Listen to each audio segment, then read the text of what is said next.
Talk Buffalo Bills this segment. Pat, I'm not one of these believers that there's only one winner and 31 losers in an NFL season, and I most definitely would put the Bills in the category of having won the season. How do you look at it?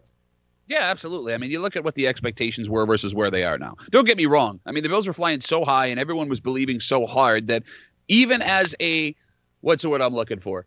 Impartial football fan watching what the Bills were doing versus what the Chiefs were doing, I thought the Bills had a legitimate shot to win that game. But look, you're a season, maybe two, ahead of your building plan. And I think Sean McDermott hit it on the head the other day in the postgame press conference when asked about the Chiefs and his fear of them moving forward. He said the Chiefs are in year 8 of their rebuilding plan. The Bills are in year 3, year 4, maybe. And there's a problem here. Everyone's talking about chasing the Chiefs.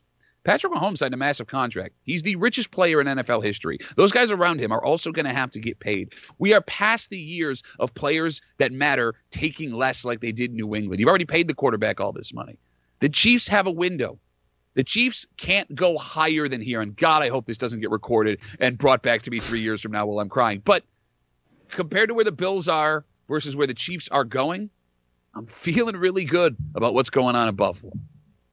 I think the trajectory for the Bills is amazing. And listen, let me be on record as saying for Josh Allen, I came into the season very skeptical. I think a lot of people were. Let's be honest with it. They're very skeptical about it. And now, and even about being ranked one of the top 100 NFL players. And this year, he is probably the top 15 player in the NFL. He's going to secure the bag. He deserves to secure the bag. And what I mean by that is a lengthy contract going forward, especially when we get to the topic of how many quarterbacks might be changing teams this offseason and how much you will rely on a veteran quarterback and how many quarterbacks will be retiring. That being said, I just believe that Josh Allen got to where he needed to be, the AFC Championship game. I knew Kansas City would do exactly what they did offensively.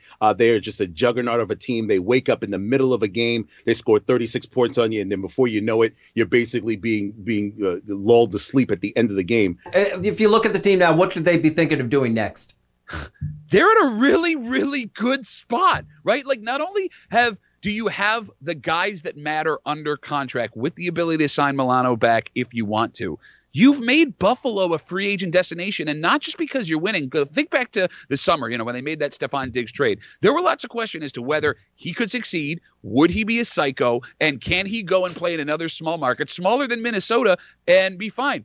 Not only was he arguably the best receiver in the league this season, he became a legitimate national superstar. They talked about he and Josh Allen every week. And if I'm someone who is a mid to low high free agent, why? It's like McDermott, again, said in his post-game press conference, why would I not want to make the best decision of my career and come play football in Buffalo? When Duffy says free agencies, it's the home, it's the environment, it's people jumping off of their cars and landing on tables. It's the madness of it all that Bills Mafia is.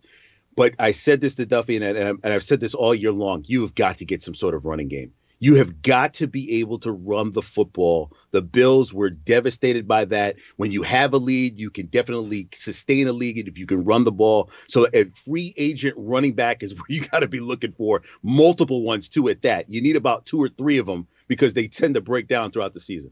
Wait, you don't think leaning on TJ Yeldon during the AFC Championship game was a plan to beat the Kansas City Chiefs? You don't think that was going to work after I've been telling you about the running game all year long. Don't go memory lost on it. What have I said all year long? Bill, what have I said? You need a running game. I just think that they didn't want to run it. As much as they couldn't, I think it was a matter of the Bills did not want to run the ball. Well, but, we'll see. And I think a free agent running back will come relatively cheaply, too. So we'll have the team ought to have an opportunity to fix that problem.